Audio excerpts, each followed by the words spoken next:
minamahal na punong barangay, kagalang-galang Bernadette G. Pareñas, sa ating masigasig na punong guro, Ginang Jeneline A. Sada, sa ating ikalawang pansangay na tagapamahala ng mga paaralan, Ginoong Homer N. Mendoza, sa ating panauhing tagapagsalita, Pinipining Matea, Alvin H. Gilad, sa ating masisipag na SPTA sa pamumuno ni Ginang Clarita Joy L. Quinto, kaguruan at mga kawani, mga mahal na magulang, kapwa nagsipagtapos, mga binibini at Ginoo, mapagpalang hapon po sa ating lahat. Sa araw na ito, ating ipagliliwang ang bunga ng ating pagsisikap, pagpupunyagi at pagtsatsaga. Sa bawat hakbang na ating tinatahak, hinuhubog natin ang ating kinabukasan. Ang tema ngayong taon ay ang kabataang Pilipino para sa tatag na kinabukasan ng bagong Pilipinas. Isinasaan nito ang kahalagahan ng ating papel sa lipunan. Ang pagpili ng tamang desisyon gamit ang magandang edukasyon. Hindi lang para sa atin bilang individual, kundi para sa atin, sa ating bansa. Hindi dahil mga bata pa tayo ay wala na tayong pwede magawa para sa ating kinabukasan. We are the world changers. Ika nga po ng ating pambansang bayani na si Jose Rizal, ang kabataan, ang pag-asa ng bayan. Sa ating mga kamay nakasalalay ang pagbabago at pag-unlad ng ating bansa. Tayo ang magiging haligi ng isang matatag na Pilipinas. Sa pagtatapos natin sa elementarya, dala natin ang mga aral na natutunan at mga pangarap na nais nating makamit. Tayo ang bagong mukha ng pagbabago. Sa ating paghakbang, tatahakin natin ang landas tungo sa isang mas maliwanag na kinabukasan. Huwag tayong panghinaan ng loob sa harap ng mga pagsubok.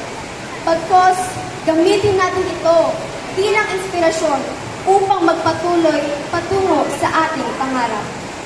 Kaya kapwa ko nagsipagtapos, kailangan natin kumilos. I've been challenged in academics and extracurricular activities. Kahit na bata ako, I took those things seriously. Bakit?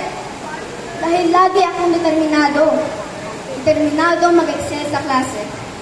Gusto kong maging proud sa akin ang mga taong nasa paligid ko, lalo tigit ang aking mga magulang.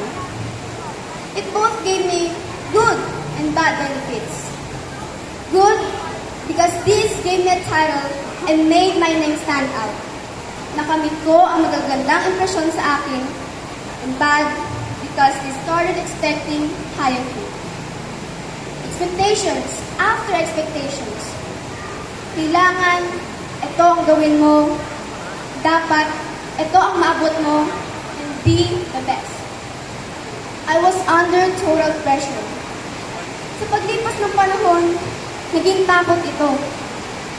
Takot na mabigo, takot na magmukhang mahina, takot na madismaya ang iba, fear not to be enough. Alam kong karamihan sa inyo ay nararanasan din ang takot na tinutukoy ko. It is hard being stuck with our fears all the time. We sometimes try to fight it, but instead become the ones we were fighting against. Pero para sa akin, dahil lang to sa pag-anais lamang. Wishing to succeed, wishing to grow, and wishing to be loved for who we really are. This is the fear of thinking that they may not accept us for our flaws and imperfections. Pero, what exactly are these flaws?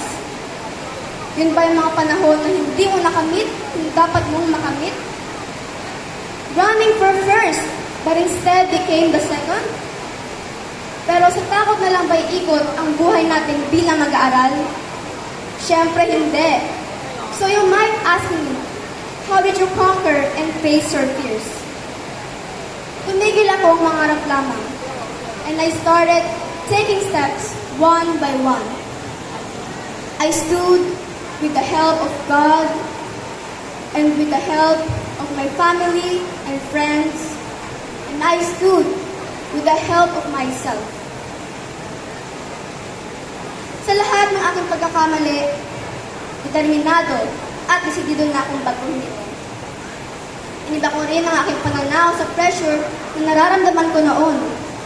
I started thinking of those as a reminder to always do better each day. But I don't want to be a role model because I want you to be your own role model. Nang sa gayon, gagawin mo ang best mo. Okay lang magkamali. Okay lang bumaksak. And it's okay to take a break when you hit rock bottom. Pero huwag tumigil sa pagbangon. Lagi mong tandaan na kaya mo at kakayanin mo. Maging matapang ka. Dahil ang matapang, oo, umiiyak, pero hindi nagpapasinta. At dahil sa linyang yan, naririto tayo ngayon at sa pagkakataong ito, we didn't only make others proud. We made ourselves proud. Naalala ko ang palaging sinasabi ng nanay ko sa akin na grades are just numbers. What matters most are the life lessons that we've learned in every circumstances and situations in life. Through the years, we discover more about ourselves and continuously define who we really are. Hindi natin ito makakamit kung hindi dahil sa tulong ng mga taong nakapaligid sa atin. Now, I would like to extend a heartfelt gratitude to those who have helped me. Sa aming mga minamahal na guro, sa bawat leksyon na itinuro ninyo sa amin, hindi lamang kami natuto tungkol sa mga konsepto at teorya, ngunit natutunan din namin ang halaga ng pagtsatsaga, determinasyon at pagmamahal sa pag-aaral. Ang inyong mga aral sa buhay ay hindi kailanman matutumbasan ng anumang aklat. Dahil sa inyong tiwala, suporta at dedikasyon, natuto kaming maging mas matatag at nagkaroon ng karagdagang lakas ng loob.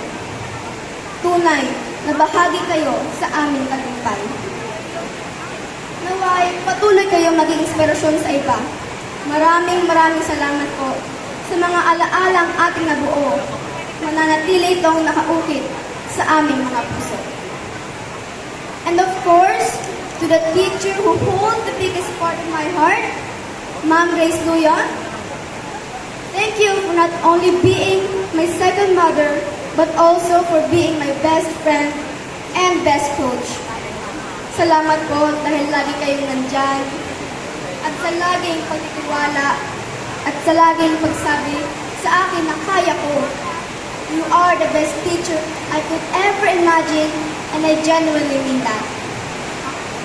Sa aming napakahusay at napakagandang punong guro, Ma'am Jeneline A. Sadang, at sa aming masiyahin at generous na master teacher, Ma'am Annie Abet, maraming salamat po sa suportang ipinakita niyo sapagkat mas naging masigasig kami at porsigitong pagbutihin pa ang mga ginagawa namin. Lalo na po kung may pa-Jollibee at pa-cash prize po kayo sa amin. Thank you po!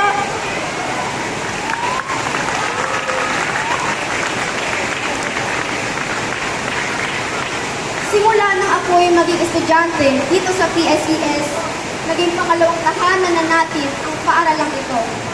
Kasama ang mga di man kilala, ngunit agad namang naging kapamilya. Kami po ay lubos na nagpapasalamat sa inyo at saludo po kami sa inyong lahat. Masigabong palakpakan para sa ating magigiting na guro.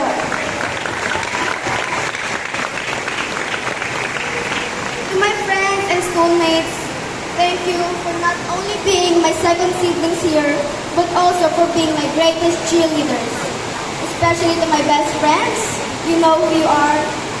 Your understanding love is my rock shield during the